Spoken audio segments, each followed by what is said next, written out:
Alright. The ambient music's good. The fire's crackling. Are we ready? I'm so scared. Terrified. Also, sorry if my voice isn't soothing. I'm going to try my best to read like an adult. Alright. I guess we'll start. This is called Prota of Tresdell. And this is the story of a side character who will be in the campaign. It's soothing enough. Perfect. Prota blinked away the beams of the sun coming through the window of his tiny bedroom. It was funny, he thought, that he dedicated his life as a paladin of the sun god Pelor, yet the sun couldn't spare him a few more moments of sleep. But when he remembered what day it was, he bolted straight up. Today was the day he was being allowed to go on his first mission outside the city walls. He bounded out of bed and began to hurriedly dress, tugging on the paladin uniform of a chainmail tunic, leather boots, and scratchy pants. A shield displaying the symbol of Pelor went on his back, a morning star clipped to the side of his belt. He made sure his red hair was tousled in just the right way, and began stepping through the door when he realized he forgot his most important item, the amulet of Pelor that all paladins had to wear. He snatched it from his bedside table, frowned at how dull the gold looked, but threw it on, hoping that his superiors wouldn't notice it needed to be polished. Walking through the barracks, he saw his fellow paladins sparring by the pit, walking to and from the intel building, or going into the city in small groups for breakfast. Once a cadet passed all the requirements, they were eligible to go on missions, and this was Prota's first. He had worked incredibly hard, and even though he was constantly overshadowed by other cadets in his class, he eventually met the requirements. Now he had to really show them what he could do in the field. Prota began heading towards the city square, where he was to meet the rest of the adventure party before heading out. But when his stomach growled, he began thinking of the nice, greasy breakfast Big Jim made at the tavern. We have a choice! Oh my god, I'm sweating. Okay, I'm gonna post the straw poll in the chat. Oh, this is great, because it gives me time to drink my wine. We'll give it like a minute. So, the choices are, you're going to go to the city square super early to impress your comrades, or you're going to grab some breakfast at the tavern, because you can't go adventuring on an empty stomach.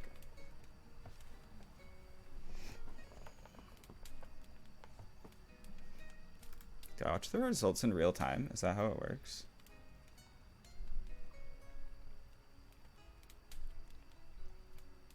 I think that works. Terrified, it just doesn't work. I wish there was a way to like do like a sound effect or something like, hey, the vote's happening. Please work. Oh god. If it's tied, what do I do? I didn't think of this. If it's tied, do I? Oh my god, wait. In true D&D fashion, we can roll a die.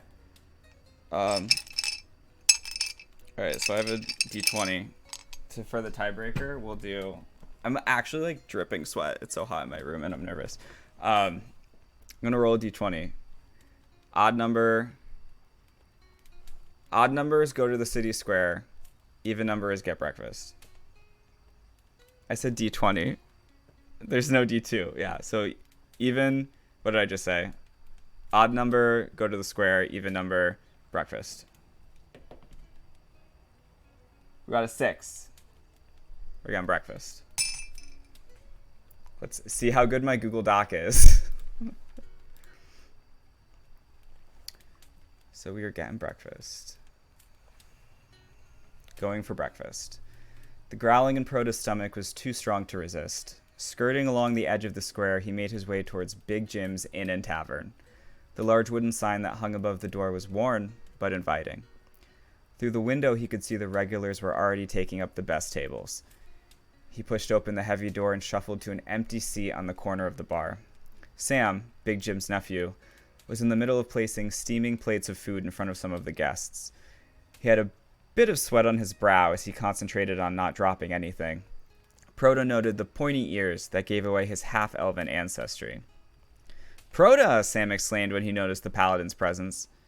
don't you have your mission today? Prota scowled. Sam was nice, but he was also extremely naive and wanted nothing more than to go on adventures of his own. He failed out of the Paladin training course, and Prota didn't want to be around someone who had experienced his own biggest fear. Yeah, Sam, it's the big day, Prota said, bracing himself for an onslaught of questions. That's so exciting, Sam said, gesturing wildly with his arms and almost knocking over a full cup of juice that was on the counter. Wow, it must feel amazing. I hope I get the chance to do something like that someday. But I can contribute to the cause by making sure you get a nice big hero's breakfast. You gotta be well fed on your first big mission. Before Prota could even respond, Sam dashed through the kitchen door to put in the order. Prota caught a quick glimpse of Big Jim at the stove, preparing a heaping pile of eggs. Only moments later, Sam came bounding back through the door, a plate piled high with eggs, sausage, bacon, and toast. The food looked like it was sloppily piled, indicating Sam had wanted to prepare this personally himself. Not that it mattered to Prota. It would taste just as good as if Big Jim had plated it. Prota thanked and paid Sam, then wasted no time diving into his breakfast. Lost in the ecstasy of grease, he didn't notice someone come up behind him. Prota? He almost choked on the last piece of bacon as he turned around to face Glenna. Her cleric robes were jarringly white against the dark wood of the tavern. Make a Renaissance remix? It's the Renaissance. Prota, she repeated. I figured you would be here stuffing your face. I wanted to make sure you weren't late for the meeting, for your first mission. All right, another straw poll. What are we going to say? Create poll. What do you say to... Ooh, if I could spell.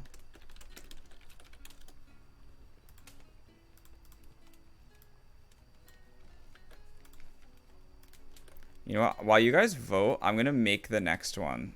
Actually, maybe I can't, because if we go somewhere else, never mind.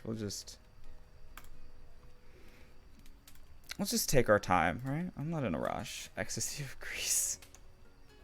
So next poll. You can either say, I'm a Paladin of Pelor. I am more than capable of personal time management. Or, thanks for checking up on me. I tend to get lost in crispy bacon.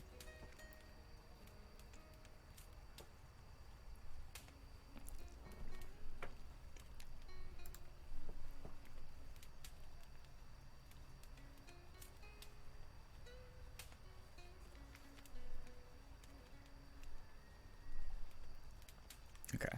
It's just also checking what I did to organize this. Oh, okay. Everyone wanted crispy bacon. Let's go.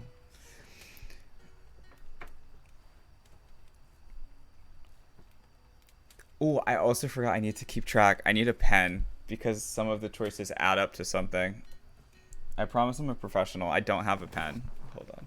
I'll use my phone.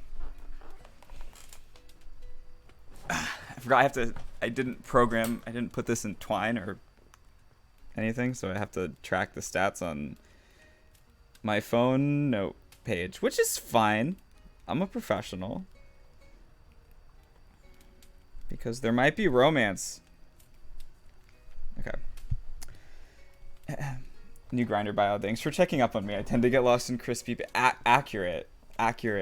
Yes.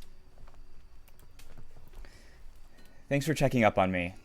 I tend to get lost in crispy bacon. Yeah, Glenna smirked. I know. I've known you for years.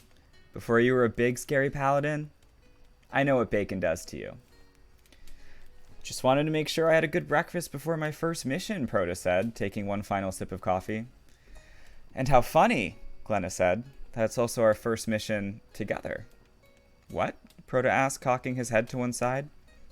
Yes, Prota. You know missions require clerics in case you guys get chewed up. And you're lucky you got me. He actually did feel lucky that he would have a friend with him on his first mission. Prota shoved his plate across the bar, glanced around to make sure he wouldn't get stuck in a long goodbye with Sam, and hopped out of his chair. Glenna led the way back outside into the bright morning sun and began heading towards the square. Prota and Glenna wove their way through the groggy bodies who had begun populating the square to begin the workday. Merchants set up their stands, people lined up near the church for the morning services, and children darted about on their way to the schoolhouse. Through the crowd, Prota noticed a cart decorated with the symbols of Pelor, and attached to it were the unmistakable white horses of the paladins. A tall woman in plate armor stood in front of the carts. 4 paladins stood in a circle around her, and to her side, Prota noticed as he got closer, was a halfling dressed in dark cloth and leather. As Glenna and Prota joined the circle, the woman in plate armor spoke up.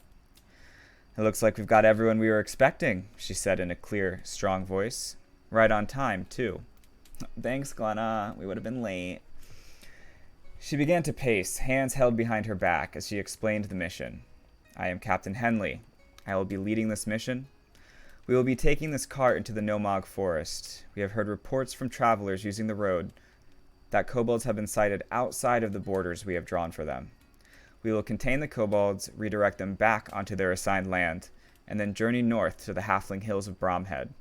There, our 4 paladins will join the ranks of those reinforcing the halfling border. This mission should take no more than a few days. We have enough provisions to get us to Bromhead, where the halflings will restock our supplies before we head back.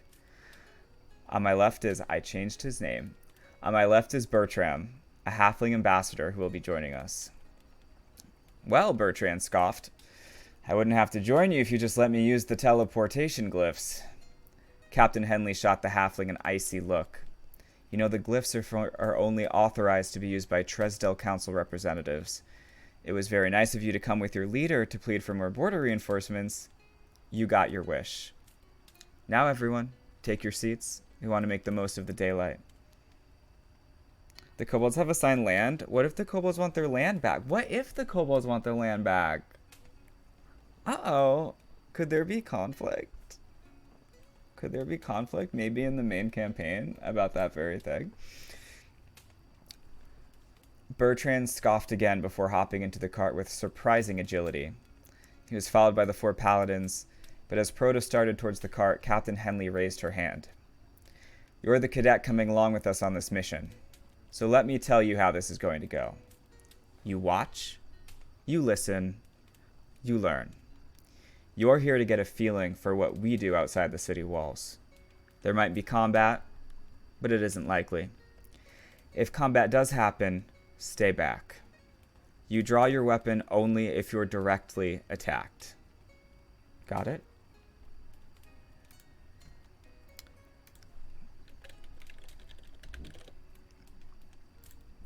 Making a poll.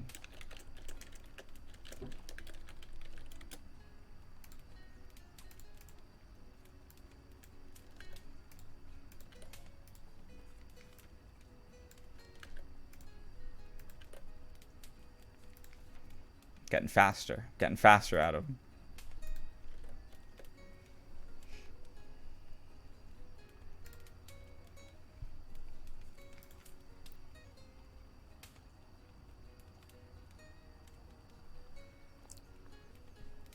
Yeah, I had like a placeholder name for the halfling because I will put off naming until the last possible second, and I did that because I changed the name at the end and tried to replace it, but it didn't replace all of them. So, oops, oopsies. She's scary. Maybe she's scary. Perhaps. Huh. I'll wait a little bit longer before I move on.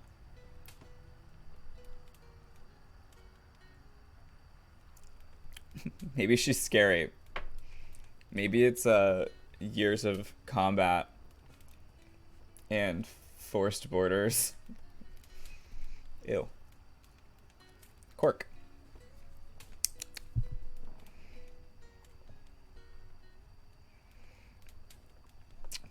I feel like you guys are going to play a very goody two-shoes, which is fine.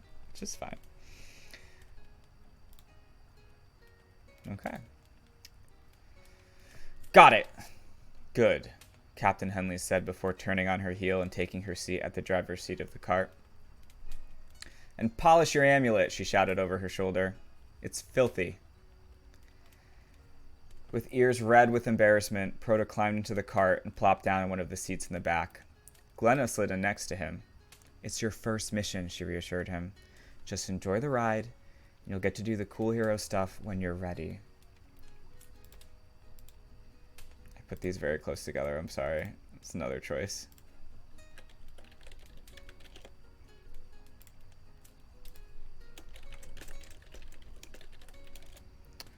Now I guess I know I can make all of these ahead of time, but I feel like that might get too confusing.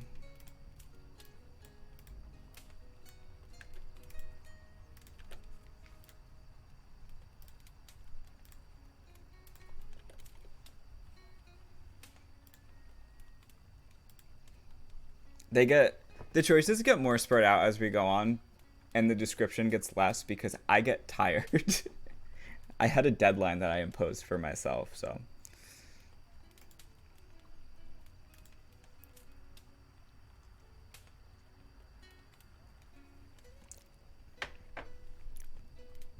All right, I see you. I see you. My goody two. I probably shouldn't comment on the types of answers because I feel like I'm influencing people. Oh! All right, we're 50-50.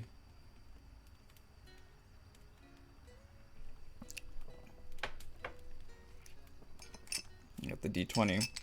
Should I use my green one? No, I'll use my red one's gonna be my DM dice, and my green ones are my my character dice. So I keep them separate. I feel like that's fair. All right, just gonna refresh one more time just in case. All right, we got to roll. So odd is gonna be turn away from her. Even is gonna be thanks. Very simple. Or are they? We got a 9. So the first roll was a 6 and this one was a 9. Nice. So I said odd was first, right? Because odd was first last time. I think that's what I said. So we're going to turn away from her.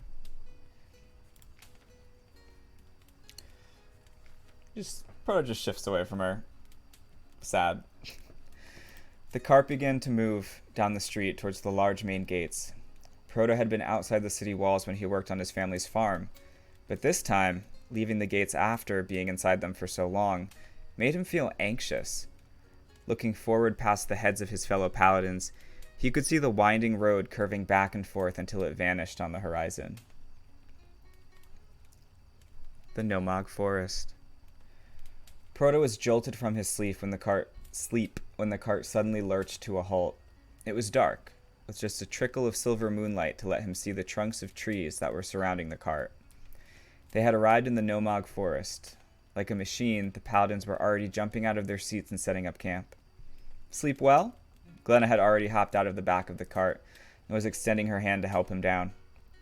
Glenna then went to work setting up her own tent, while Prota awkwardly hovered near the rest of the paladins. Every so often they would ask him to hold something or move, which he did obediently. Eventually the camp was set up. A few tents, which Prota would have to share with someone, a fire pit, and food rations tied up on some of the tree branches. Captain Henley stood over the fire pit, hands on her hips. All right, everyone. We're in the general area of where the kobolds were sighted. Tonight we eat, rest, and get up at first light to scout out the area. We will take turns keeping watch, but before we can eat, we're going to need a fire in order to cook. Her eyes slid over to Prota, whose stomach dropped. He knew it was customary for the newest paladin to be on fire gathering duty. Our cadet will gather our firewood. Hopefully he goes quickly, because hungry paladins are not a fun sight to behold. But since we are in a potentially dangerous area, I would like you to pick someone to accompany you. Knowing that if he picked a paladin, they would likely be offended and make the entire experience even more miserable.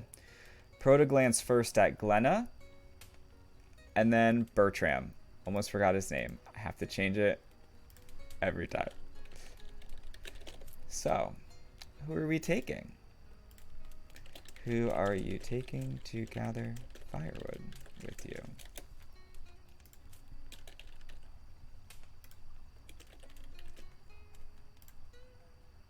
Getting so fast at these.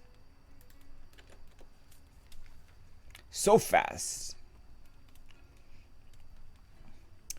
Do you want to get firewood with your friend that you've known forever? Or you want to get to know the new guy? Seems a little edgy.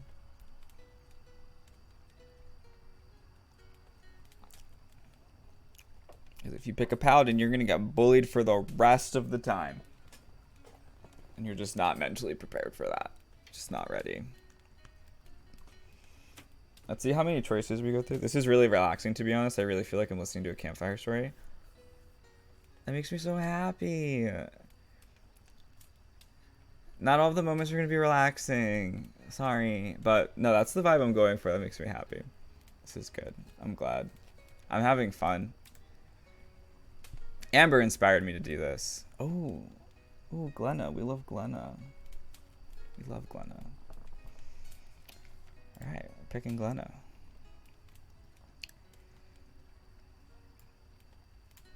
I also might make this like a little Ren'Py game. I kind of want to do art for it, but like, it takes time. It takes time. And there's a D&D campaign starting next week. Wanting the comfort of a friend, Prota asked Glenna to accompany him. She eagerly agreed, and the two of them spent the next half hour wandering the woods near the camp to find the best pieces of dried wood that they could. So, Glenna said tentatively, breaking the silence, you've been quiet this whole trip so far. Nervous? So sorry, I put so many of these so fast.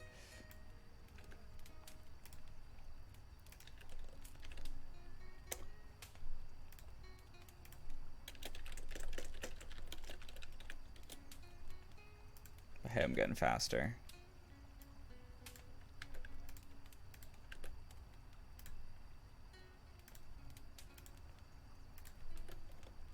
Oh, I think I hit the wrong button. Hold on. Is that a broken link? Oh no, that works.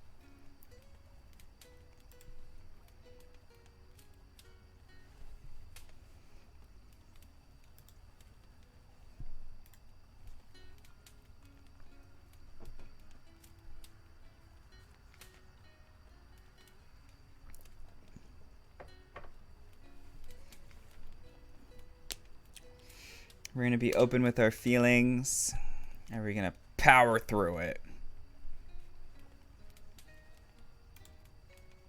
I'm like, insight check. Gotta practice. I can't click it? Just tell me which one you want to say. Just type it in chat if I broke it. I probably broke it somehow. You want don't mess up or just focused?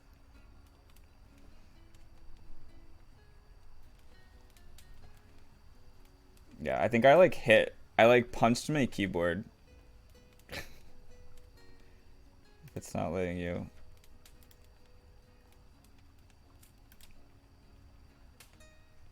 It's bizarre. Yeah, you can type it in chat if it's being mean to you. Second one. Okay. We're rolling. So odd is yeah, I just really don't want to mess up, and 2 is no, just focused. 3. Oh, we're being honest. Yeah, I just really don't want to mess up. Well, don't worry about it too much, Glenna said while testing how dry the branch was that she had picked up. Everyone is new at some point. This mission will be over before you know it, and the next one will be even easier once you build up your confidence. Prota carefully shifted the bundle of sticks in one arm as he bent to scoop up a particularly crunchy-looking branch on the forest floor. Well, yeah, he said as he balanced, but it seems like Captain Henley already has it out for me.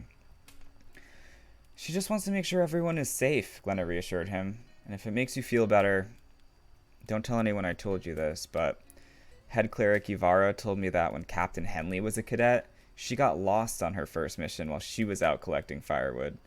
They had to send a group out to search for her. Seriously? Prota asked, a huge grin on his face. Yes, but don't tell anyone. Captain Henley is a captain for a reason. If she found out, she would unleash the burning rage of Pelor on all of us. And it would be much more than I can heal, trust me.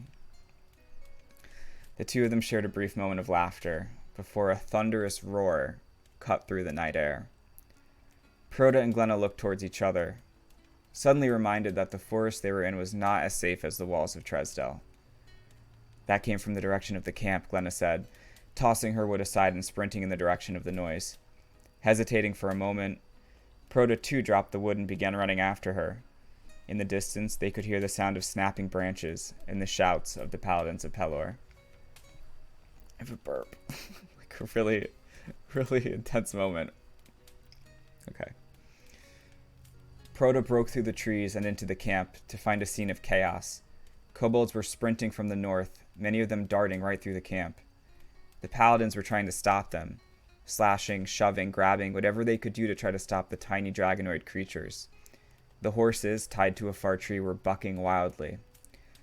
Already there were kobold bodies scattered on the forest floor, but as Prota watched the scene unfold, he noticed none of the kobolds were fighting back. They were desperately trying to run, and in their eyes he could see intense fear. They were running from something. Another roar rang out, accompanied by the sound of splintering wood. Beyond the camp, in the direction the kobolds were running from, Prota could see the trees bending, snapping, falling. Something was coming. Something big. But before he could shout a warning, it was upon them. A winged, scaled beast burst from the trees, sending kobolds, splinters, and 2 of the paladins flying into the tents. With yellow eyes that cut through the night with a heart-stopping ferocity, it selected its targets. It half crawled, half flew from paladin to paladin, crushing one into the dirt with a sinewy arm, snapping another's neck with its powerful jaws.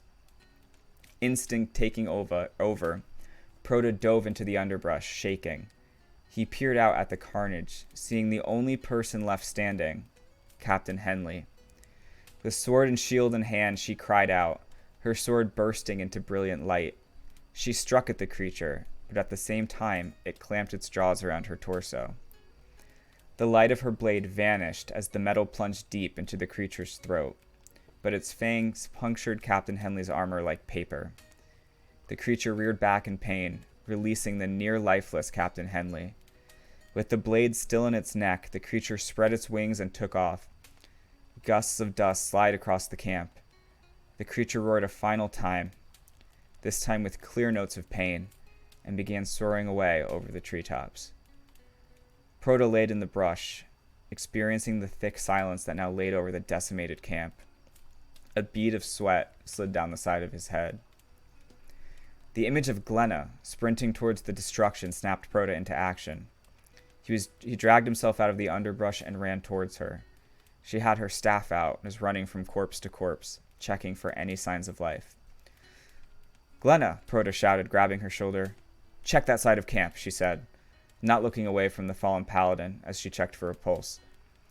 Prota had never seen her like this before.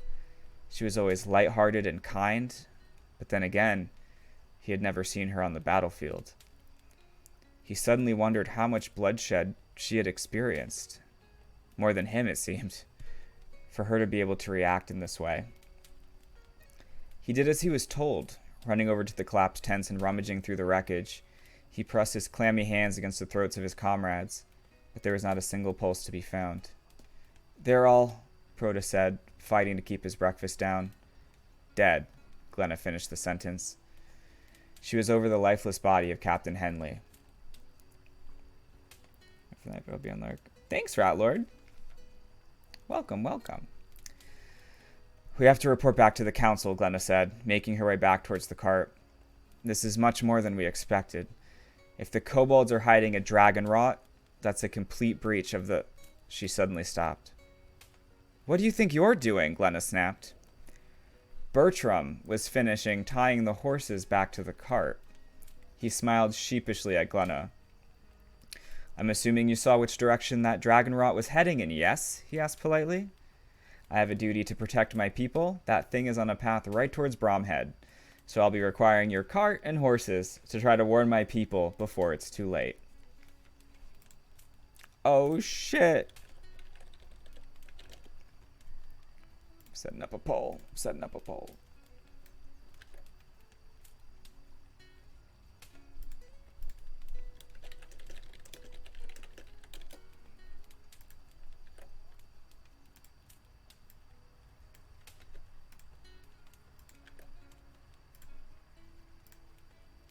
Okay, I won't punch my keyboard this time and ruin the link. That should work.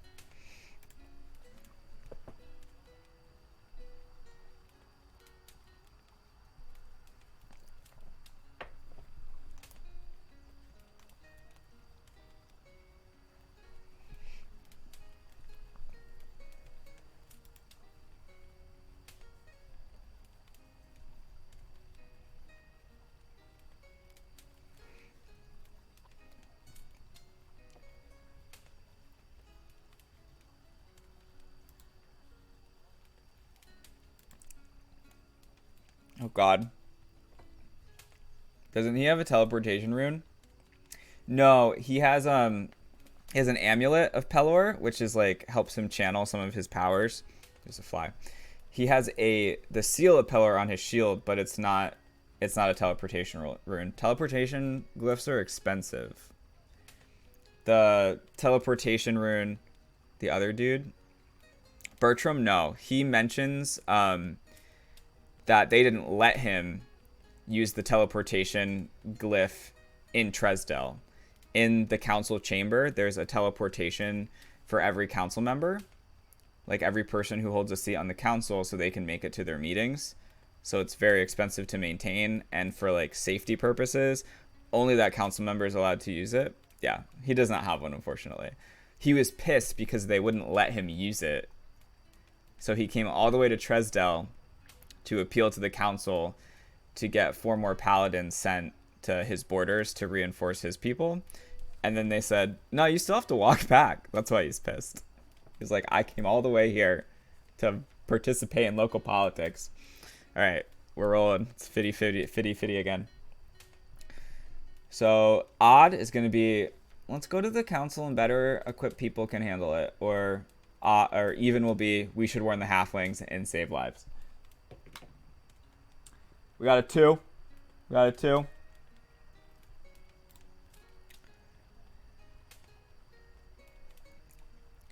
So Prota says, we should warn the halflings and save lives.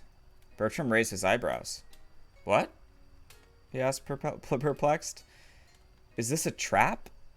You gonna try to win me over, then jump me? Because let me tell you, I'm probably the last person you want to try to jump. No, you're right, Prota said. We went on this mission to help your people, so we're gonna do that. I agree, Glenna said confidently. Prota looked at Glenna, shocked at her sudden change of heart. Yes, we have process and rules in Tresdell, she explained. But above all else, the head cleric Ivara tells us that we are to help those in need. If that means making our own decisions in dire circumstances, so be it. The halflings need our help. All right, Bertram said, climbing into the driver's seat. I guess not all of you Pelor-worshipping folks are so infuriatingly strict. Get in. And hold on tight. I grew up driving in the hills. We're going to see how fast these ponies can go. Glenna patted one of the horses before climbing into the cart. And now we gotta pick who we're gonna sit next to. Oh. I'm adventuring.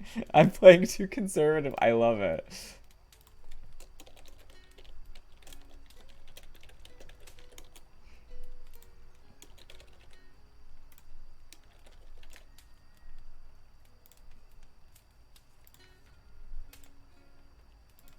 Pick your seat. Who you sitting next to?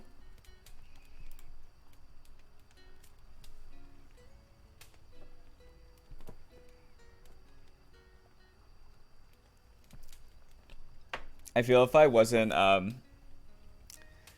so time crunched, I would totally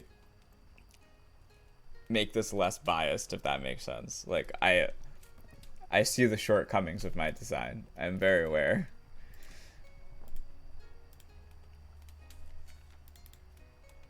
Yep. Yeah, I expected this. Can I change my? Yeah, what do you want? What you want? Tell me what you would prefer to vote for.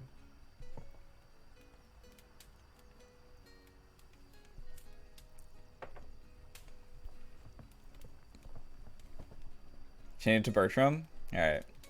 We're gonna hang with Birdie. Prota climbs onto the driver's bench next to Bertram. The halfling gives him a quizzical look before whipping the reins and beginning their journey. The cart lurches as it pushes through the uneven forest ground on the way back to the main road. Once the wheels hit the dirt, Bertram whips the reins again, sending the horses galloping at breakneck speed. Prota watches the halfling constantly looking up, probably trying to see if he could catch a glimpse of the Dragonrock kobold in the night sky. As the adrenaline finally left Prota's system, he began to shake. His throat tightened and he found himself gripping hard onto the wooden seat. He tried to focus on the cool night air rushing past him as the cart careened down the road. Whoa, buddy! Are you okay? Bertram asked, noticing Prota's current state. I forgot to mark it. If you're gonna vomit, aim away from me, please. I can't slow this thing down. We've got a dragon rot to outrun.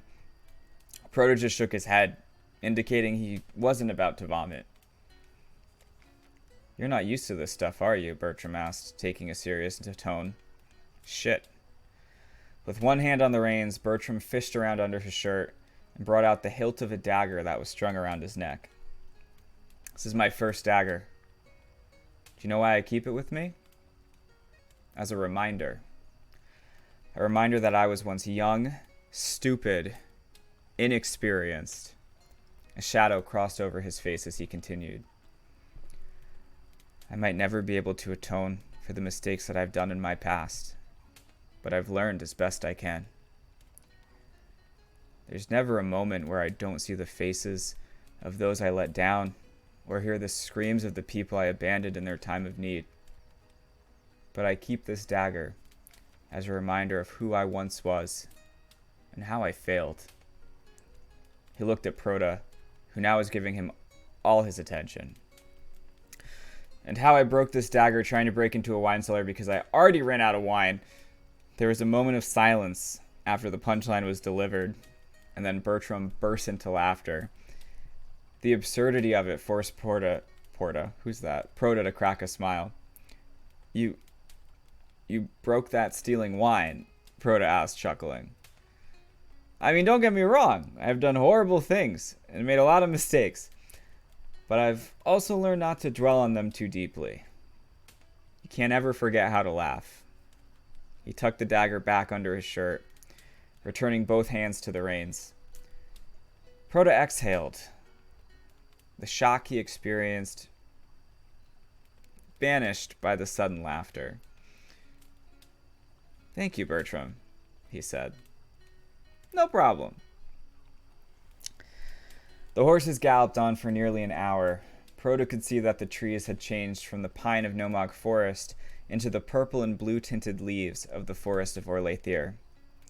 This was the land of the elves, and magic flowed through these boughs. I keep writing myself tongue twisters. I did this to me. Prota had never been in this forest before, and he craned his neck trying to look through the trunks to spot any of the elusive elves that lived here. Suddenly, the horses both let out a shrieking neigh as their feet were knocked from beneath them. The cart was hurtled violently onto its side, launching Prota, Glenna, and Bertram onto the road. The cart and horses skidded for several feet before coming to a stop. Is everyone okay? Glenna shouted, getting to her feet. I'm good, I think, Bertram said, also standing with his daggers drawn. His eyes were scanning the tree line for what caused the accident. Prota stood, a bit bruised and scratched, but otherwise okay. He looked behind him, seeing a series of roots zigzagging across the road. But these roots were not stationary. Even in the dim light, Prota could see them slithering around. The trees, he shouted. They're moving. He turned back to Glenna, who was busy healing the fallen horses. Her golden light of healing illuminated enough so that Prota could see more roots moving on the ground around her. Immediately, Prota began running towards her. She must have heard him, but she was putting all of her focus on healing the wounded horses. Only a few feet away, he could see the roots getting closer. What are we gonna do? Create a poll.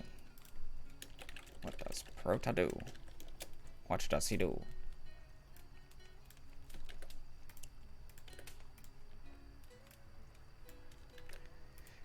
We have two choices. So we can either cast Cure Wounds and help Glenna hurry up and heal these horses. Can we die in this? Maybe. Perchance. You can either cast Cure Wounds and help speed up the healing of the horses, or you can cast Searing Smite and try to fight the roots. What you gonna do? What you gonna do? Glenna just loves healing. She's just really into it. It's her favorite. Oh, I almost accidentally voted. That'd be cheating. All right. Casting Searing Smite, guys. Prota positioned himself between Glenna and the approaching roots. He unclipped his morning star from his belt and slid his shield onto his arm. Magic flames swirled up from Prota's arms and surrounded the morning star as he prepared the searing smite. He swung out, singeing the roots as they lashed out towards him. Reacting quickly, he raised his shield just in time as another set of roots flung themselves forward. He continued swinging, trying to keep the roots at bay as Glenna finished her healing spell. As the horse's injuries healed, they began to buck and struggle against the weight of the overturned cart, but Prota would not be able to get to their aid. Several of the roots swung up, wrapping themselves around his morning star and, despite the searing flame on the weapon, gripped it tightly and pulled. It was yanked from his hand as more roots began wrapping around his feet. Behind him, he could hear Glenna shout as she too was snared by the magical tree roots. There was a flash of steel, and several of the roots ensnaring Prota and Glenna fell limp. Bertram was slashing wildly while ducking and weaving around the roots reaching towards him. His daggers were tiny flecks of light as they caught the moon. Prota tried to free his Morningstar arm from the roots, but as Bertram cut them down, several more slithered up to replace them. "They've completely surrounded us," Glenna shouted, trying in vain to move towards the cart. As the group struggled, a wolf darted out from the underbrush. It leapt, and as it soared through the air, its shape rippled and changed. By the time the wolf landed amidst the roots, it was no longer a wolf. A tall elven woman with silver hair stood in its place. A crescent-shaped sickle extended in her hand. The sickle began to pulse with green magic, and as she moved it towards the roots, they shriveled and retreated. "Back! Back, my kin!" she shouted, waving the sickle as she marched the roots back off of the road. Prota felt the ones restraining him slide away, freeing him from their grasp. When the roots were no longer in sight, the elf turned to the cart, raised her sickle once more, and the earth beneath the toppled vehicle lifted, gently placing it back on its wheels. Prota, Glenna, and Bertram stood in shock. "Hello," the elf said calmly. "I'm Orvina, and I think we're all looking for a dragonrot." Glenna immediately walked forward and began thanking her for her assistance. Bertram remained where he stood, arms crossed. "And yes, we are looking for a dragonrot," Glenna said. "We're on a mission to control the kobolds before heading to Bromhead, but the dragonrot killed most of our party." "Hey," Bertram grunted, stepping forward. "Are you just going to give her all our information without even knowing her?" Glenna gestured at Orvina's purple and blue robes. "Do you not see her uniform? She's from the Leaves of Orlea." "That's right," Orvina smiled. "And if you're going to stand a chance of stopping that dragonrot, you're going to need my knowledge and magic. So, clock's ticking, yes? Shall we continue?" "You're coming with us?" Bertram snapped. "We don't know you. You just came out of the woods. I don't care what kind of leaf you are." "Look," Orvina said, the smile vanishing from her face, her sickle still in hand. "I just saved your lives and fixed your cart. I know I'll save your asses several more times on this adventure. But that dragonrot needs to be stopped, and you have horses. So once again, shall we continue?" Before waiting for an answer, she hopped into the cart. Prota looked at Glenna and then Bertram. "Look, she helped us," Glenna whispered, "and we don't have time to argue about this. The Leaves of Orlea are some of the most knowledgeable magic users in this land. She can be useful." Bertram grunted. "The only reason I'm going to let her tag along is because we don't have the time to kick her ass and chuck her into the woods where she came from. I don't trust her. Let's go." The two of them turned to Prota, who, for the past several hours, had become only more and more increasingly overwhelmed. "What are we going to comment about this new lady who just jumped out of the woods?"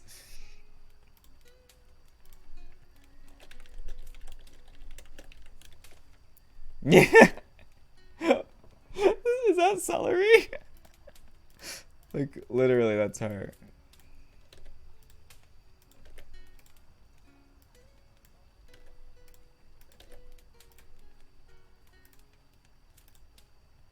I just typed leaf. I love that. The Leaves of Orlea.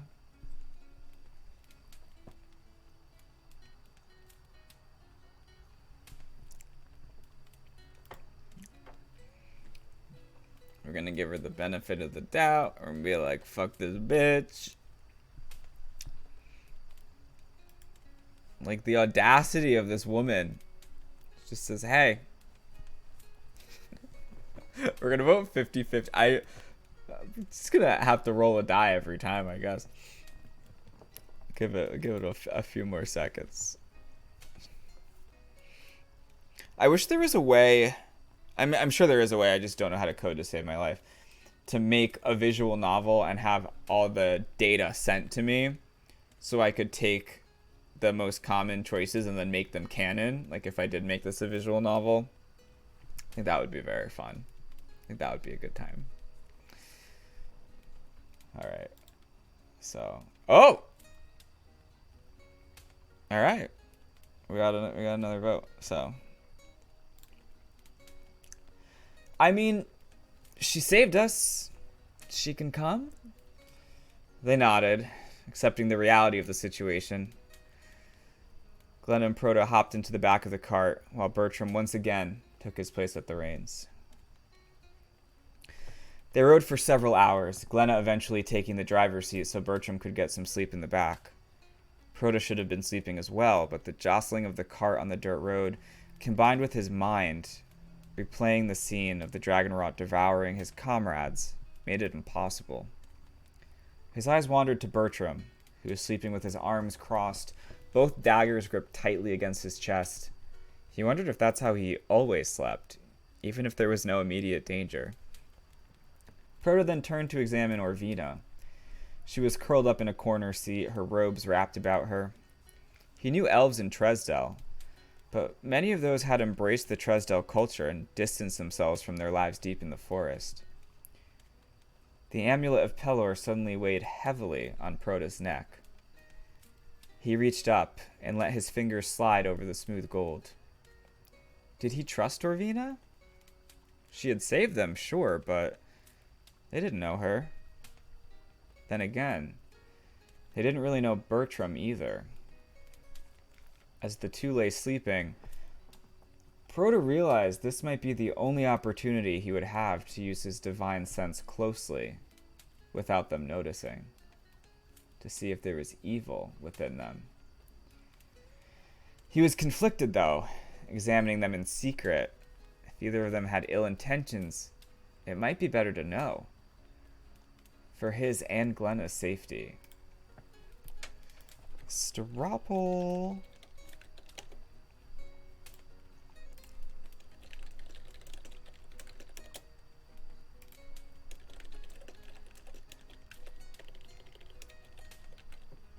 I'm typing.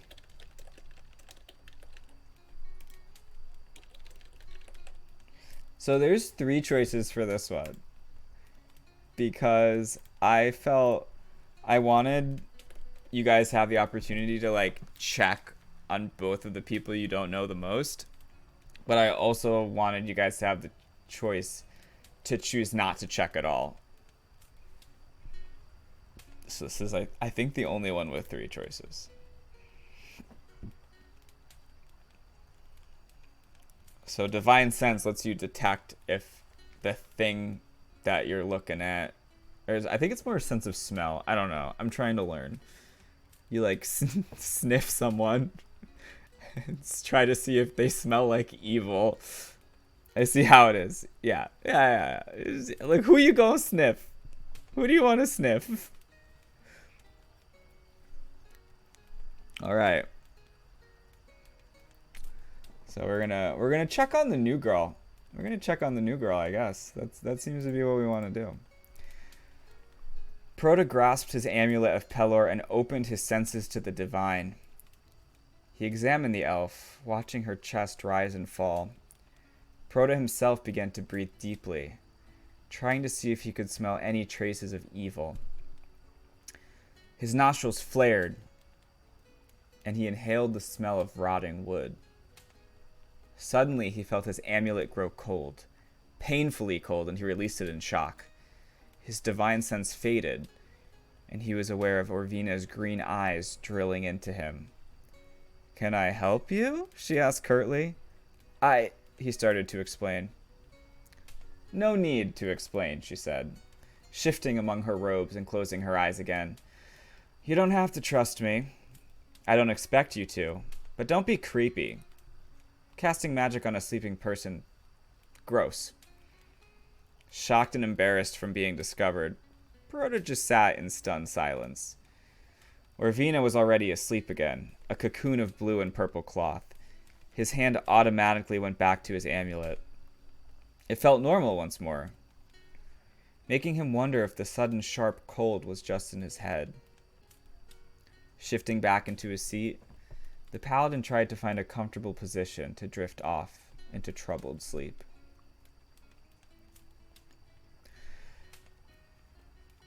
Prota was awakened by Glenna's shouting voice. His eyes opened. He was met with harsh rays of sunlight.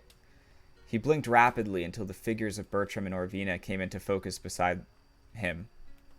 They were staring out of the front of the cart, over Glenna's shoulder. In front of them was an expanse of hill-covered land. Oh, I'm so stupid. I just realized, so I made this little X, and I was going to move it to where they were going. So stupid. So they're here now. Okay. They're, outskirts of Bromhead. I made that for a reason. And I was I even said as I typed, I'm going to forget to use this marker to track where they are. So they moved. They started in Tresdell. They moved a little bit into Nomog Forest, had their shit rocked, and then went north into the hills of Bromhead. So we're currently in the hills of Bromhead. I wondered about... Yeah, I know. I knew I was going to do that. Okay. I need a stage manager for my productions. In front of them was an expanse of hill-covered land. On one of the hills was the chillingly familiar form of the Dragonrot kobold. It's looking for something, Glenna said. Here, give me the reins, Bertram said, taking a seat on the bench beside her. I know the fastest way around these hills. There are halflings in those hills, Orvina said darkly. There sure are, Bertram hissed, snapping the reins and increasing the horse's speed. Unfortunately, the cart did not go much faster, as the horses were exhausted from their all-night ride. As they closed the distance, they could see the Dragonrot desperately clawing at the earth, taking large chunks of grass and dirt away with each swipe. With startling efficiency, it burrowed deeper and deeper into the top of the hill. We're too late, Bertram said softly. Too late? Orvina asked. We've caught up. Now we kill it. Kill it? Glenna asked, whipping her neck around to face Orvina. This thing tore through an entire group of Paladins of Pelor. Chewed through their armor like paper. You think we're going to fight that? Orvina's eyebrows shot upward. She crossed her arms in front of her chest.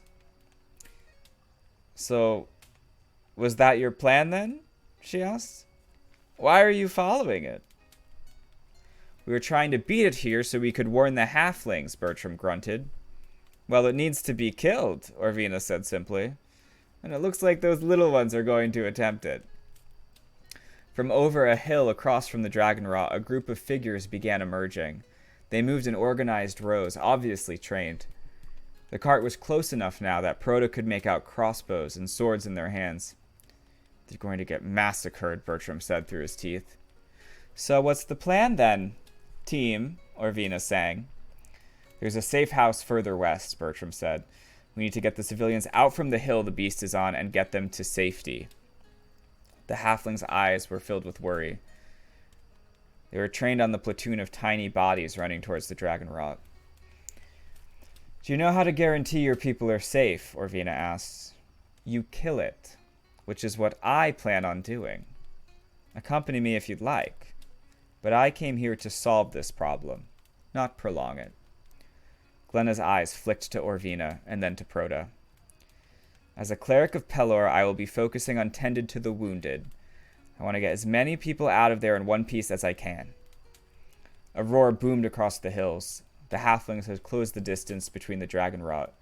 Bertram sharply inhaled as one arm of the Dragonrot swatted away the first group of halflings, sending them toppling down the hill with dull thuds.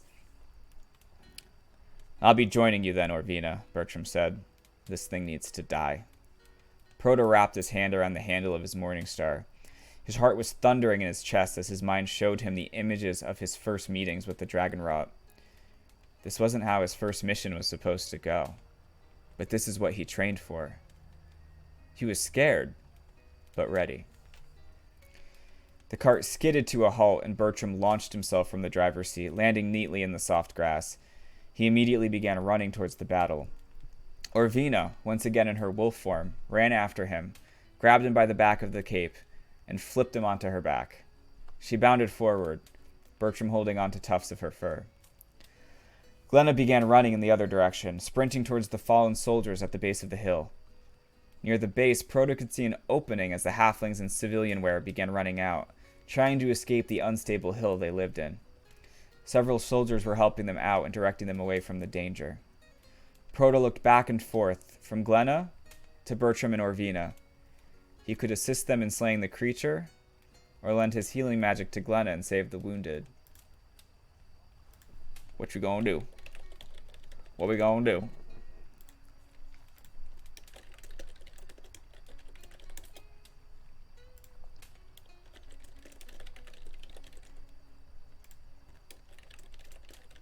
Because clerics can heal and fight. So what should we do? Literally everyone's just thinking about, what is that red star doing on this city?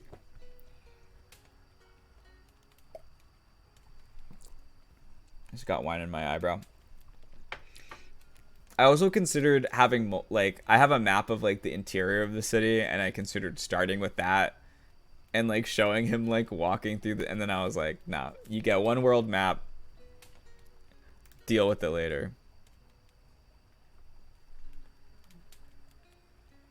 Oh, I love how you guys are just so divided. I mean, I guess it's good. It's good because, if a choice is 50-50, that means it's a hard choice to make, which means it's not very biased, which means I did a good job. Unfortunately, well, there's only 2 votes. I don't know how true that is, but I got the dice, so if we need the dice.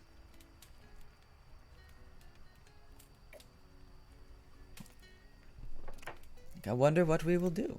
Oh! Oh! It's moved. It's moved. So. Trying to make sure. Okay, refreshing one more time. Prota takes off after Bertram and Orvina, his nerves and heavy armor causing him to almost instantly break into a sweat. Orvina's wolf form bounds up the hill effortlessly. I've had wine. But Prota has to fight against the incline. Above him, he can see the dragon rot, only a few yards away now, lashing out from the crater it had dug. I also need to, like, keep track of the points. Lashing out from the crater it had dug. Halflings were shooting bolts at it relentlessly, but most of them glanced off the thick hide. A few found purchase, but they seemed to do little to slow the creature down. Those who were lucky enough to get into striking distance of its feet hacked away with swords, decorating it with shallow cuts. With every swing of the dragonrot's muscular arms, the halflings were scattered through the air. There were shouts of pain, the crunch of bone, and cries for help. Prota wove between the... Oh my god. Why do I write these tongue twisters? I knew I was going to be drinking tonight. Prota wove between the wounded. Holy hell. Prota wove between the wounded, fighting the urge to stop and heal each one of them. But he had to stop this from the source. Bertram leapt from Orvina's back and began to circle the creature, looking for an opening. Orvina changed out of her wolf form, sickle already extended and glowing with magic. "Stand back," she shouted, giving little warning before the ground under the dragonrot burst open with vines.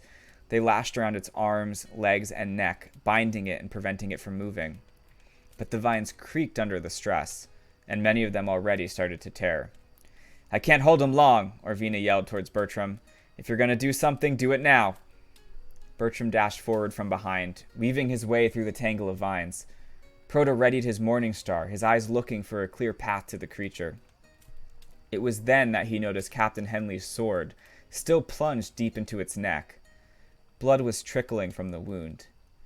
As Bertram reached the tail and began to climb, Prota dashed towards the arm, returning his morning star to its place on his belt. This sentence doesn't make sense.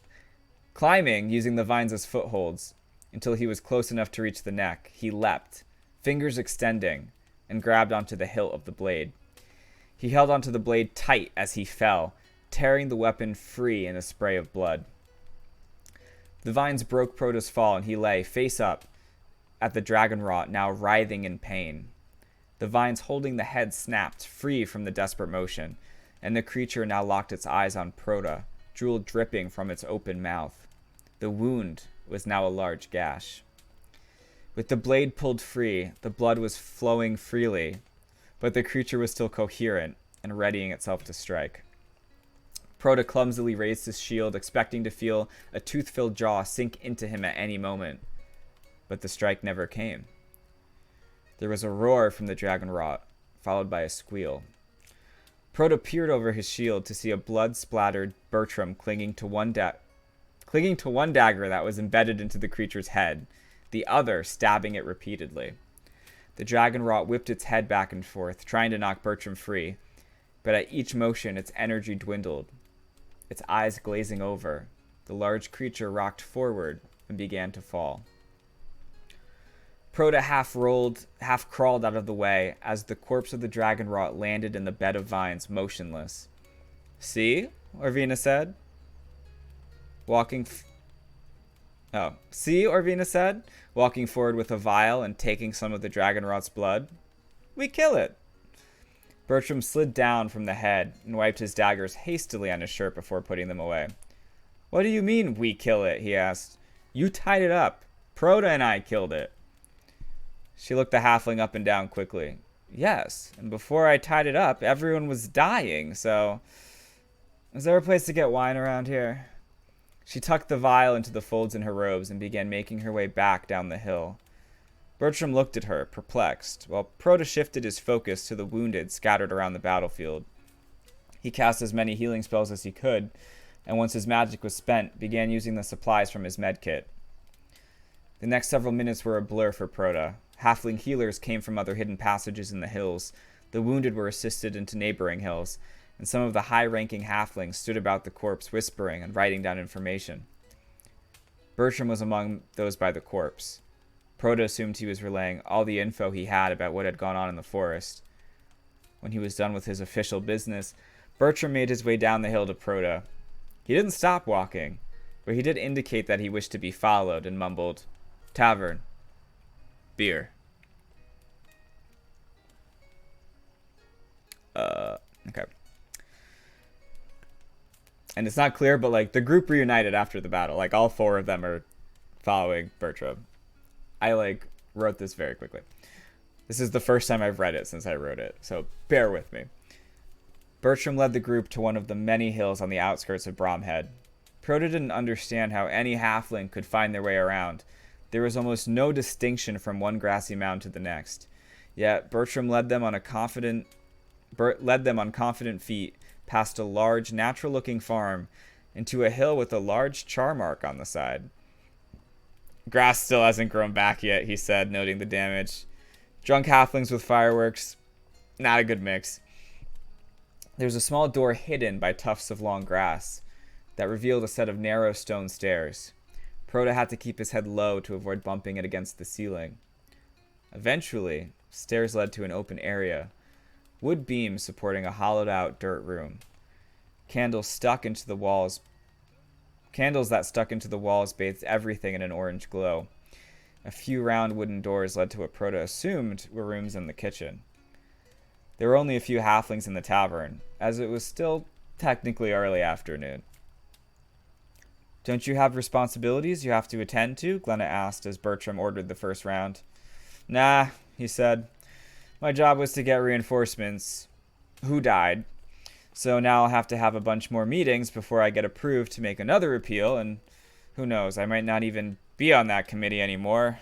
Not that I would mind, considering you don't even let me use the teleportation glyphs when I visit Tresdell. Glenna rolled her eyes and took the beer. Orvina looked at the mug Bertram offered her, then tentatively took it. Halflings don't drink wine? She asked. Well, you can buy the next round and make it wine then, he said, while handing Prota his mug. There was an awkward silence as everyone waited for someone to step up and make a toast. So I guess we'll do it. We'll figure out what we want to toast.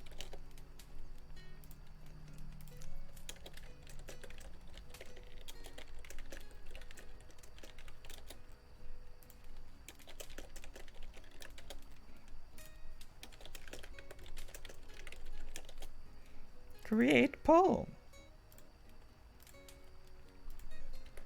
Will we be divided? Again. Shall we?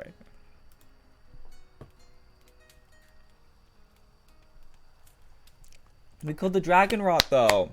I'm so proud. I'm so proud. We did it. We killed it. Are our problems over? No. Also, it's going to be like very, very tangible that I had to finish this quickly in order to get it done by tonight. So,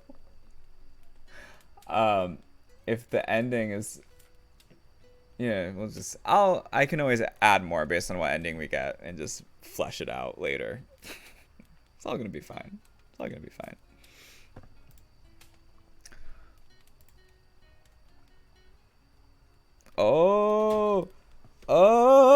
Oh shit. To victory in battle. Glenna smiled. Bertram slapped Prota on the back, and Orvina had wasted no time raising the mug to her lips. Together they drank a round of beer, ordered a hot dinner, and then a round of wine. But the hangout was not one of merriment. Prota felt the exhaustion wash over the group halfway through the wine. The last time you slept was in a bumpy cart. Well, Orvina said, saving everyone with my magic has me exhausted. And this wine isn't that great. I'm assuming this tavern has rooms? Bertram, whose eyelids were clearly growing heavy, barely reacted to her multiple insults. Yes, he said, this is a tavern. You pay the money, they give you a bed. Her eyes narrowed at his response. Great, she said. See you for breakfast, then. And with that, she marched off to the counter to pay for a room. She's a weird one, Bertram said, swirling the last few sips of wine in his glass.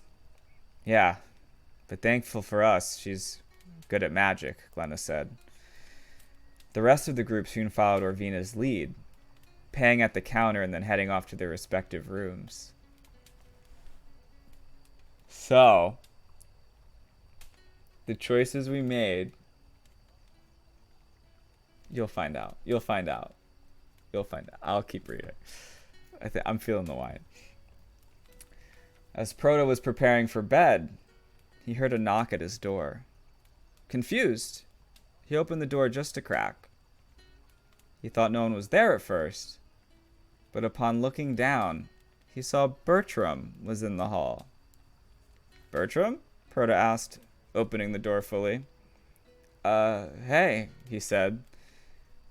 There was a lingering silence before he spoke again. So I realized everything kind of happened really fast the past few days. The cheeky look that usually made up Bertram's countenance was currently replaced by a serious one. And I just wanted to let you know that I think you're a good person. Prota raised his eyebrow, confused. Thank you? Bertram exhaled out of his nostrils and chuckled to himself. I just wanted to let you know that, you know, in case we end up parting ways tomorrow. But I also wanted to ask... He trailed off again. Prota had only known him a few days, but seeing him this way was jarring? If maybe the next time I'm in Tresdell, we could get some food or something? Prota's eyebrows perked up, suddenly understanding what Bertram was trying to tell him. Oh...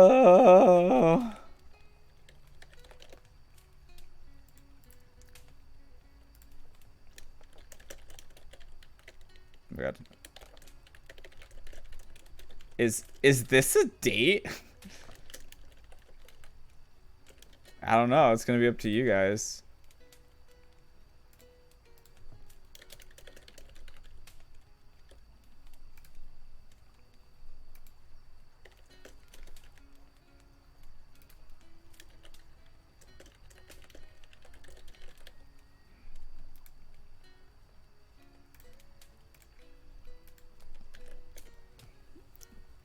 TBH, you guys were like gunning for Glenna like exclusively, and then you went full Bertram. Almost couldn't happen. But the little halfling, the little edgy halfling came to your door at night. Oh my god, he was feeling the vibe.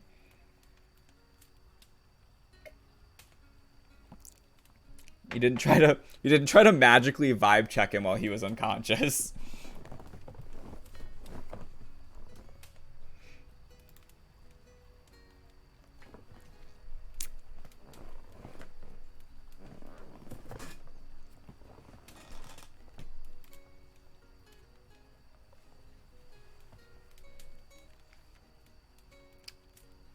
I'd like that, Prota said.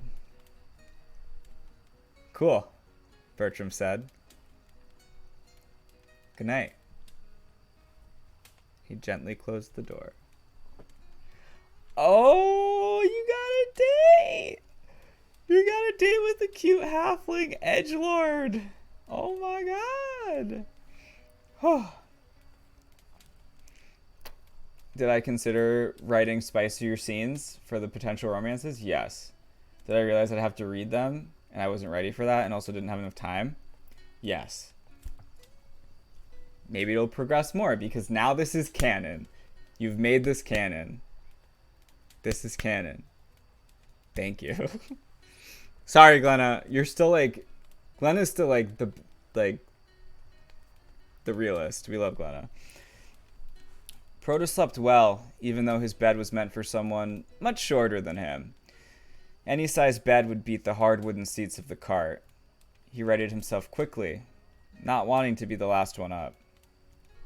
Unfortunately, he was the last one to get to the table. But he also arrived just as the food arrived, and Glenna had made sure to put in an order for him. See, Glenna's great. Great best friend. But no one even looked at Prota as he sat down. They were too far into a heated discussion. "You're my ride," Orvina said, sloshing her coffee as she gestured. "And we're on the trail of a baddie." "No," Bertram countered. "You are our stowaway, and our whole goal was to get to Bromhead, which we did." "This is a matter for the council to deal with," Glenna added. "You can come with us back to Tresdell and make your appeal to the council at their next meeting." Orvina slammed a round glass sphere onto the table, rattling the plates and silverware. "What is that?" Prota asked between bites. He was listening, but he was more concerned with filling his stomach before joining in on the decision-making. "This," Orvina said, gently tapping her fingernails on the glass, "is a scrying glass, which I've been using to try to track down whoever let that thing we killed out. And when I woke up this morning, I found that we're actually in range of the thing I've been tracking. So we have to go after it. Now." How do we know we're prepared for whatever it is?" Glenna asked. Orvina narrowed her eyes. Did you not see me contain a Dragonrot kobold? All you guys have to do is get me there, and I'll handle it." Bertram prodded her with the crust of his toast. "Aren't you a druid? Can't you just be a bird and fly there?" "It's going to rain. A lot.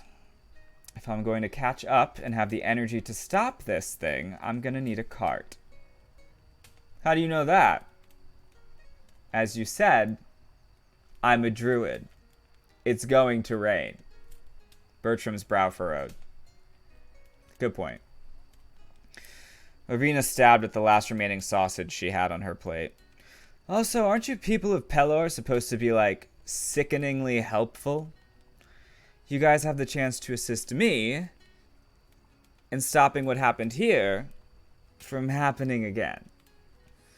If you drag me back to Tresdell, by the time the council can make a decision on anything, another dragonrot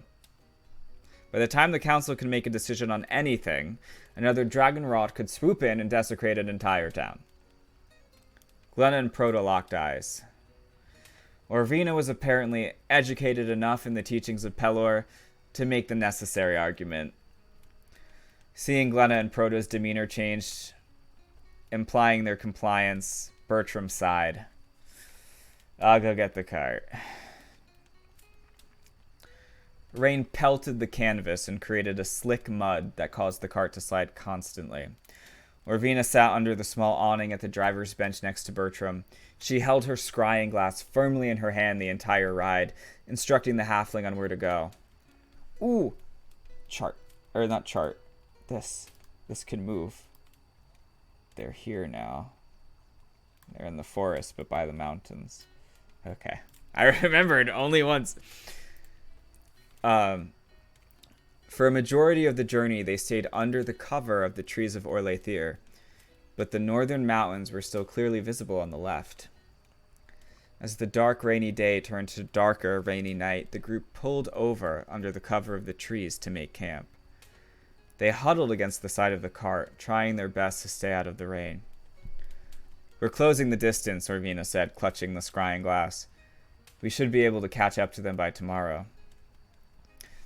Great that you're thinking about tomorrow, but I would rather talk about setting up some warmth and shelter for right now, Bertram mumbled. I'll grab some firewood, Orvina offered, much to the surprise of the rest of the group. What? She said in reaction to their looks. Maybe I want to spend some time with the trees. I'm a druid. Without waiting for a response, she marched off through the trees, apparently unbothered by the chill rain. That's bizarre, Glenna said when she was sure Orvina was out of earshot. I mean, I barely know her, but she seems like the least likely person out of all of us to offer to get firewood. I agree, Bertram said as he flicked his hood up. I hit the microphone, I'm sorry. Which is why I'm going to keep an eye on her. Like a shadow, Bertram silently slid through the trees after her. Something's off, Glenna whispered to Prota. Her scrying glass isn't active. I don't feel any magical presence coming off of it. I actually think it might just be a ball of glass. Why would she lie about that? Prota asked. She knows where we're going, Glenna said. She's leading us somewhere.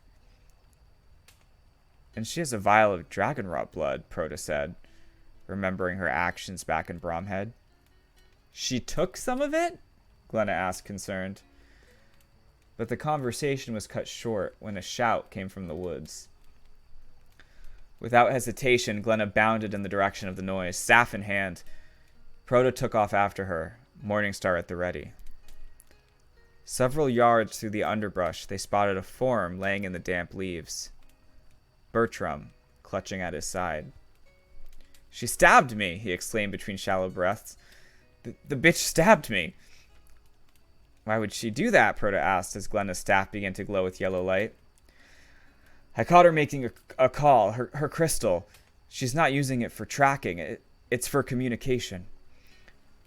I heard her saying she's planning on selling the dragonrot blood to someone in Tebra so they can examine its arcane makeup. She ran into the clearing ahead. Glenna began focusing her magic on Bertram's wound. She turned to Prota. I've got him. You go after Orvina. We'll catch up. Prota bounded the few yards forward, bursting through the brush into a clearing.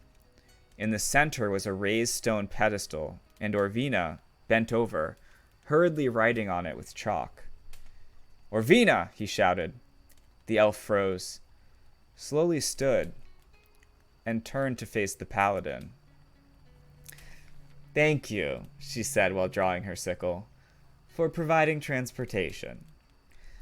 I was going to slip over to this teleportation circle in the middle of the night to make my escape, but that sneaky little halfling overheard some confidential information. Now, if you don't mind, I'll be finishing up the gaps in this circle and being on my way.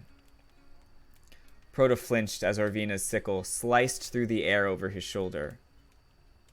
You missed, he said, taking a cautious step forward. I wasn't aiming for you, she said, as she went back to writing on the stone. Prota turned around, horrified. The sickle was embedded into a tree, several feet behind him. Green magic was flowing forth, running through the tree. The bark creaked and snapped as the form of the tree changed. The roots rose out of the ground, wrapped together, and formed a pair of legs. The branches lowered, leaves falling as the limbs twisted into a pair of two hulking arms. The creature began to walk out of the clearing, pushing trees aside with ease. And to Prota's horror, he could see the creature bounding towards the form of Glenna, standing over the wounded Bertram. Glenna, he shouted, trying to warn her about the oncoming danger. She whipped around, staff at the ready, as one of the tree arms came arcing towards her. Glenna raised her staff, surrounding her and Bertram with a bubble of yellow light. The tree limb crashed against the bubble, sending cracks throughout the magical shell. It then began to hammer against Glenna's shield, sending more cracks across the surface. It wouldn't hold long. Prota looked back towards Orvina. She was almost done completing the teleportation circle. Which direction are we going to run in? Uh-oh. Look at this sneaky ass bitch.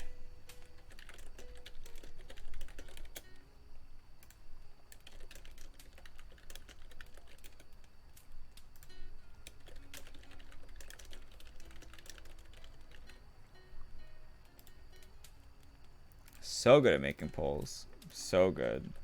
I'm also really nervous. I'm so nervous right now. Ah.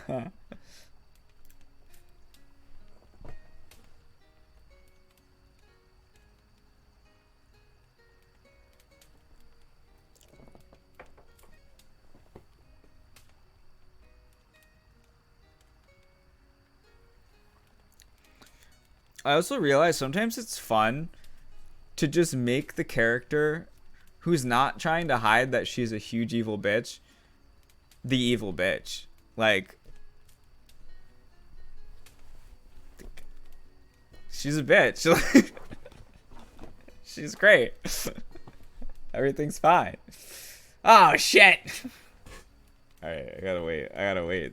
Oh my god, I don't want to leave this one up to a dice roll. Oh my god. Ah.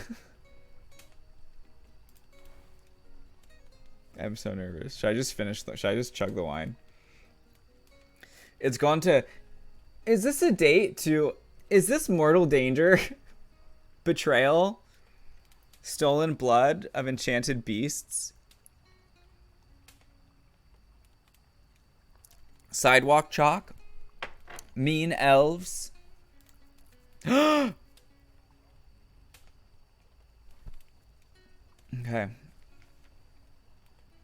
Okay. Alright. Oh boy.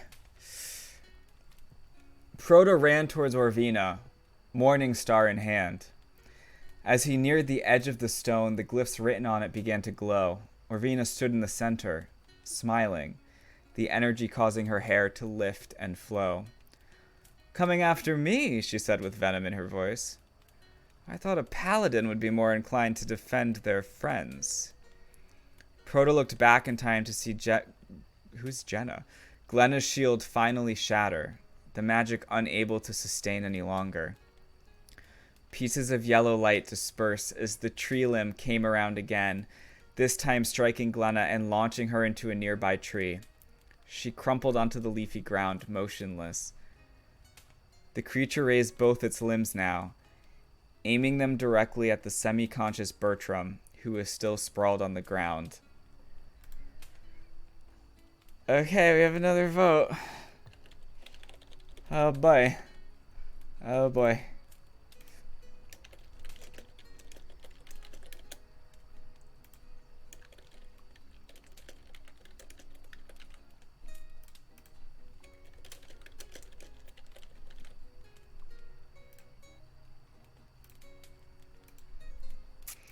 Okay, make your choice. Make your choice.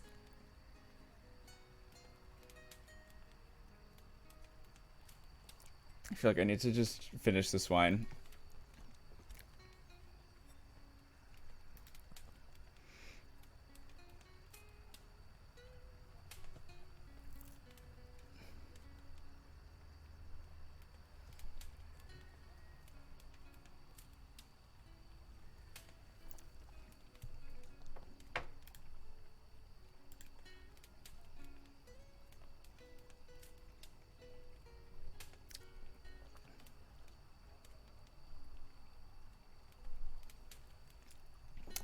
Okay. This is getting intense. See results casually sips wine. Sweating.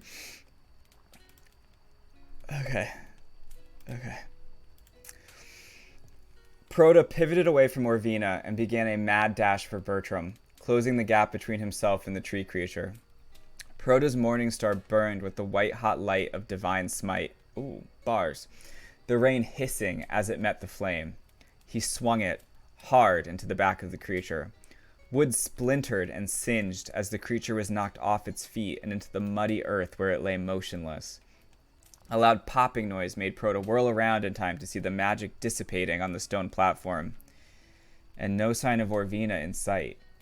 She had escaped. Glenna rose from being knocked against the tree, blood trickling from a wound in her head. Her hands began to glow with yellow healing magic, but it wasn't for her. She stood over Bertram and reached out, continuing to heal his wound that Orvina had inflicted upon him. Prota joined her, and their magic together sealed the puncture in his stomach. His eyes flickered open and he tried to sit up. "Did we get her?" he asked optimistically. "She escaped," Prota said sadly. "But you're alive." "Huh," Bertram said, frowning. "Guess we'll have to catch her another day. Hopefully when it isn't raining." Glenna and Prota helped the halfling to his feet. They assisted him back to the cart, where they laid him in the back, stabilized, but fatigued from the damage he took. Glenna climbed into the driver's seat. She whipped the reins, beginning their cold, wet ride through the darkness, back to Bromhead.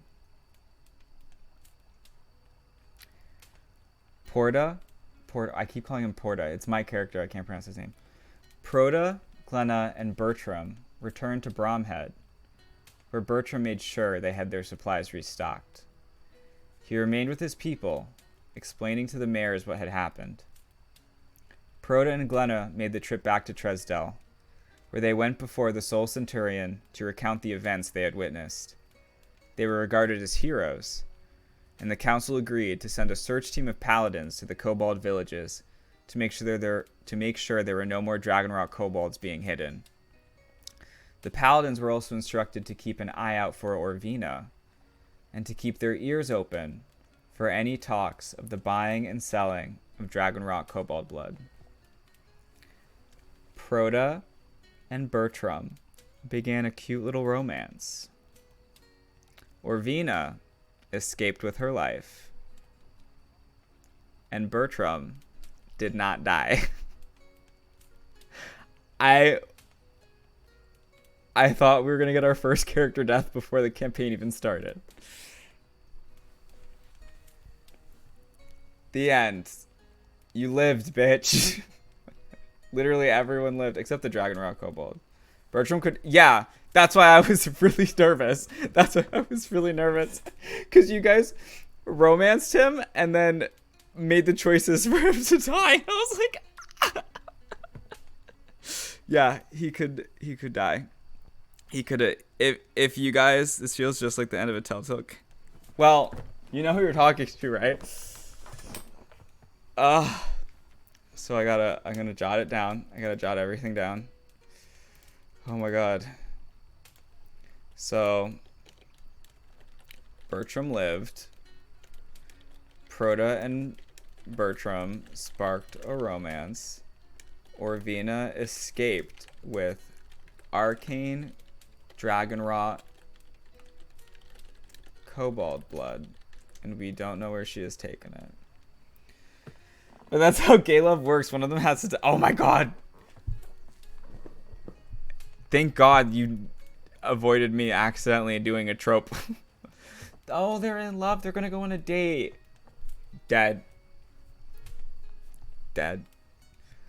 I'm very pleased. I'm very excited. I'm very excited. This was very fun. This was a blast. Telltale needs you to finish The Wolf of where's my Telltale NDA sheet? On my dresser. I was interviewing with Telltale before they went under. So thank you. That means a lot. That means, like, that's probably the highest compliment I could ever receive. This went a lot better than I expected. I shot this out of my ass in 2 days. And now you guys have influenced some of the stuff that we're going to see in the campaign. So that's really fun. That's really cool. I love that for us. So this bitch, we're going to see this bitch again at some point. She's out there. She's at large. Orvina. Does anyone have any questions? Does anyone need debriefing? Does anyone need more information that I may or may not be able to disclose? I'm really excited to watch the campaign now. I am too. Like, when I tell you the players have made characters who are so perfectly and tragically entwined with the main plot, they could not have done a better job falling into my trap. Can you redescribe the characters beside the elf and the halfling? Yeah, so Prota is a Paladin of Pelor cadet. So in the city of Tresdell. The whole time I was thinking we need to go back to Tresdell and tell the adults. Yeah. It's slow, though. Democracy's slow. Voting is slow. Progress can be very slow. So Prota is a Paladin of Pelor. Pelor is a sun god. The sun god blessed the land Tresdell was on many years ago and helped the first Soul Centurion, which is like their warrior leader, vanquish the goblins off of the land, and they were able to build Tresdell. So Tresdell is like the main hub. They worship Pelor. There is the Paladins of Pelor and the Church of Pelor. They are separate entities, but they work side by side. And the Soul Centurion is approved by the Church and the Paladins to be the leader for Tresdell and lead the council that has representatives all around the continent. So Prota had just finished his cadet training as a Paladin. And this was his first mission he was allowed to go on. And Glenna is a cleric, and they require a certain amount of clerics per number of paladins to go with them, to, make sure they have medical support, and so the church has representation in how the paladins and how Tresdell is representing itself to the outside world, because they need to uphold Pelor's teachings and beliefs and make sure that they're doing a good job and, spreading positivity and sunlight and joy. So it was Pelor's. It was Prota's first mission, and he was just supposed to sit and watch and gather firewood. So they're both humans. Yes, Pelor is a human. Oh my god, why do I keep calling him Pelor? Because it starts with P. Prota is a human. Glenna is a human. Glenna is a cleric in the Church of Pelor. So she focuses on healing magic. She has offensive magic, though. If you don't take care of that tree monster, she takes care of it. She's finally like, I guess I have to fucking magic bolt this bitch. Smite. I don't remember the names of the spell. She did something. I had it written, but she likes to garden. The Church of Pelor really likes to grow the yellow flowers in honor of Pelor and put them all over. So she likes to garden. She takes care of a lot of the plant life around the church. And she goes on missions sometimes as medical support. And she knows some magic stuff. She's also a human. So yeah, I'd say she probably gets like appointed to a higher rank within the church after this, because I don't know if y'all notice, but every time something bad happens, she's the first one to run and help. Her reaction times are insane. She's a true gamer. The second someone's like, her staff's out, and she's like, am I healing? Am I shooting? What am I doing? She's ready, and she's a good friend. She's a wonderful friend. So yeah, that's Glenna. Bertram, he came with one of the mayors who has the council seat for Tresdell. He came to Tresdell. They both traveled there to attend a council meeting, and they're requesting for more reinforcements on their eastern and northern border, because the paladins provide combat support to Bromhead, because there's a lot of shit that goes on from the northern mountains and the eastern orc camps. So they're constantly like, we need more paladins, and Bertram was able to argue, because Bertram's sassy, and get the Council of Tresdell to allocate 4 more paladins, which isn't a lot at all, but better than nothing, except they all died. So they got none. So that's why he was saying, like, now I have to start the process all over again. So that's his deal. He prefers fighting to politics, but, you know, when you get a job, you get a job. Sometimes you don't have a say in it. And then Orvina is from the Leaves of Orlea, which is the elven cleric group, clerics and druids, who do a lot of magical research in the name of Freya. And their goal is to essentially develop better, more powerful magic and enchantments to make the forest a safe, protective place for the elves, and to just better the world in general through magical means. Sometimes they might do some experiments and shit that are a little like, oopsies, maybe we shouldn't do that, but yeah.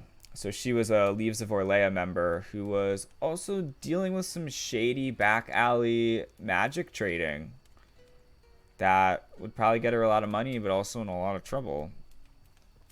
But she escaped. She escaped through an old hidden forest teleportation portal that was a little damaged, but workable. So who knows where that leads, and who knows where she went. Who knows what she did with that dragon rot kobold blood, and what properties she was looking for. Oopsies. So she's realistically just Carmen Sandiego? Yeah, but like, I'd say even more of a bitch. Like, how do I put how dangerous she is? She out assassinated a rogue. She fucking stabbed him. She knew he was following her, and she stabbed him. She got the upper hand. She's scary. She's a scary woman. She has wild shapes, so she can transform into at least a wolf that we've seen. And she did have the magic sickle that could animate trees into awakened trees, but she lost that. I think that's still in the forest, actually. It's still laying there. They never picked that up. So she's left a very powerful magical weapon just out there. So someone might find that. Someone might find that eventually. But yeah, that's the intro to the world that I've been working on. This is a story about some of the characters and adventure they went on. The side characters are backstory. We might see a lot more of them. We might just see them in passing. They might join the party briefly. Who knows? Depends on what the players want. But that's them. That's them. A little taste of the D&D world of Celadorne. I forgot the name. I forgot the name of my own world. I just rolled a 19. It's pretty good. Oh my god. Thank you so much. Thank you so much for playing this with me. This was really fun. I very much like the aesthetic of Witch of the Woods. Yeah. You mean Bitch of the Woods. She's a huge bitch. She's like, I just really need a ride. I'll kill you all once we get there, but I just really need a ride. Did this go down how you wanted it to? Which bitch, same thing. I honestly, like, I was happy with any way it would have gone.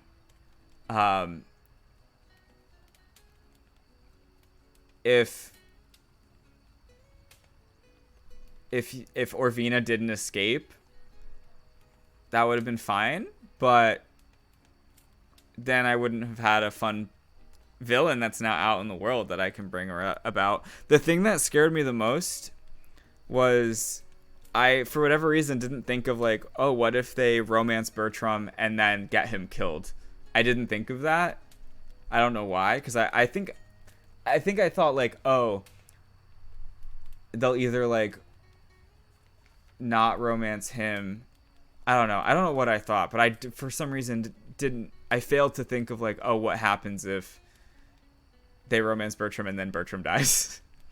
I for whatever reason didn't think of that as a possibility, and then it got very close to happening, and I was like, am I gonna bury your gay? Am I gonna bury my gay immediately? Am I gonna be that person? That's really bad. But you didn't do that. You got very close. Like,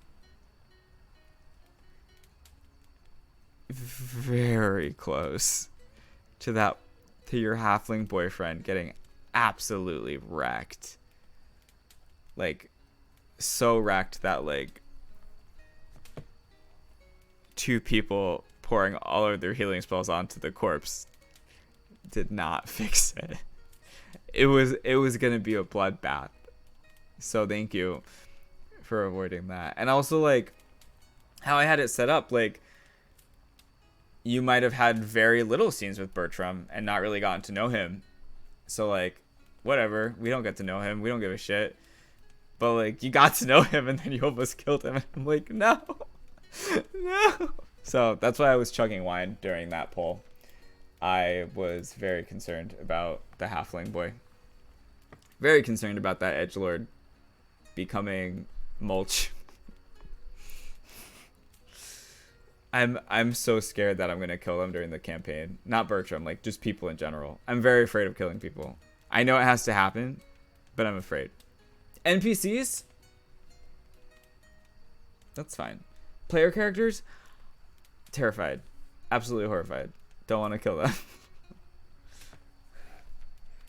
I gotta get used to the mechanics. Once I get used to the mechanics, I think I'll feel more confident.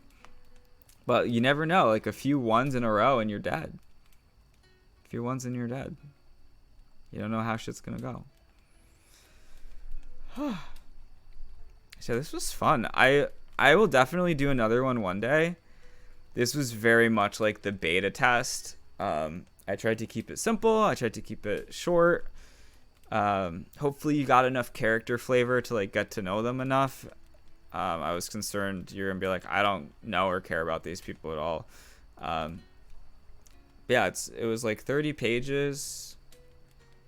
You get through half of it, so it was like 15 pages, and that lasted us like what, like hour and a half? It's pretty good. So now I have a gauge on how shit goes. A lot of typos, a lot of sentences that did not make sense that I had to fix on the fly, but considering I wrote this in 2 days and I didn't get to reread it until reading it live to you, I'd consider this okay. Is it APA formatted? No, it was single spaced, and then I was like, no way in fucking hell am I gonna read single spaced. So I turned it to dark mode and did 1.5 spacing, and now it's 38 pages. Yeah, it's 38 pages. So we went through like 19 pages of story because we only did half of it because we made choices. Also, like the romance thing, yeah, Glenna and Bertram were even until the last choice. I thought you guys were either gonna love Glenna from the start because you got more time with her and you just stick with her through it, or the second you saw Bertram you say, I like that sassy one, and just go with him. I did not expect it to be 50-50 until the very end. And I was like, going through, I'm like, I literally have no idea who's going to show up at the door at night in the... Oh, the name of the inn? I don't think I told you the name of the inn. It's really romantic. The Hangnail Tavern. I don't know why. I was thinking like halflings, feet, toe, nail, hangnail, because you hang out. Gotta head up for now, but this was a fun stream. We'll definitely come back around for more. Thanks. I'm really glad I got to do it. I had a lot of fun.